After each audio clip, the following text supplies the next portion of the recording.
안녕하세요 여러분, 재즈를 사랑하고 음반 및 뮤지션을 소개하는 베이시스트 최강문의 재즈 노트입니다. 오늘은 재즈를 조금 아시는 분들이라면 절대 빼놓을 수 없는 뮤지션입니다. 그만큼 재즈에 끼친 그의 영향력은 아주 대단하다 말할 수 있는데요.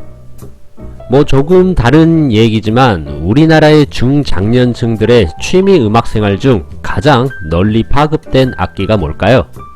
기타? 드럼? 물론 등등 많이 있습니다.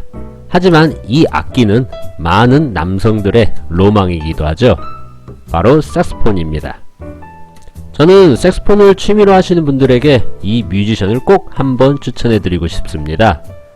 그만큼 재즈는 듣기도 쉽지 않지만 연주는 더욱 어렵구나 하실 겁니다.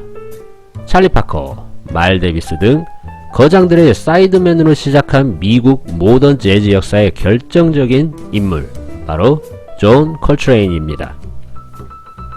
그는 워낙 리더 경력이 늦게 시작된 탓에 다른 재즈 뮤지션들에 비해 적은 리더 앨범을 남겼지만 대부분 명반으로 평가받고 있습니다.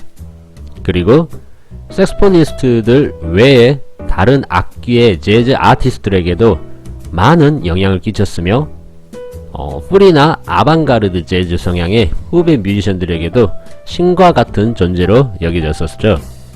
클래식 현대 음악 작곡가들 중에서도 콜트레인의 솔로를 따서 분석한 뒤 작곡에 응용한 경우까지도 있었다고 하네요.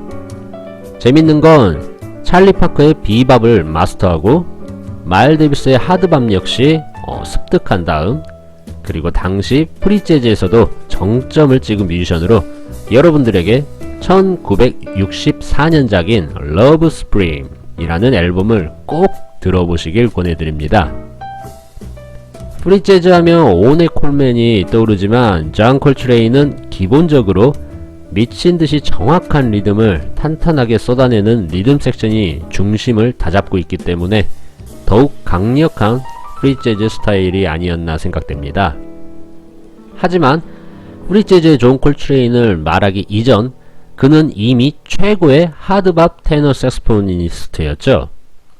그의 특징은 8비트 리듬으로 각 음표와 음표 사이의 빈틈을 모두 소리로 채워 넣는 거였습니다. 또 마일 데이비스와 함께 연주할 때 그의 색스폰 사운드는 더욱 두드러집니다. 마일즈의 코드톤 위주의 간결하고 필요 그 이상의 음을 연주하지 않는 반면 콜트레인은 많은 음들을 소리로 채워 넣음과 동시에 드라이한 악기톤이 매력적이죠. 특히 그는 리듬 섹션이 탄탄한 것도 특징인데요. 맥코이 타이너와 엘빈 존스 같은 최고의 세션들과도 함께 하였습니다. 그의 대표적인 곡 중 하나인 자이언트 스텝이란 곡이 있습니다. 이 곡은 재즈 역사상 가장 혁신적이며 어려운 코드 진행 중 하나인 존 콜트레인의 콜트레인 체인지가 처음 적용된 곡이기도 합니다.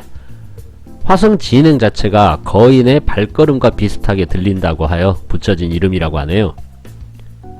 말년에는 몽상적이고 우주지향적인 음악을 추구하며 아시아와 아프리카 민속음악의 영향을 받아 그 지방 전통 타악기 연주자들을 게스트로 맞아들이면서 공연과 녹음을 하기도 했다고 합니다. 1967년 생에 마지막 스튜디오 녹음과 라이브 녹음을 남겼고 그해 건강이 악화되어 병원에 입원했는데 간암 판정을 받고 회복하지 못한 채 아쉽게도 향년 40세라는 젊은 나이에 숨을 거두게 됐습니다. 역시 음악과 종교는 뗄래야 뗄 수 없는 존재인데요.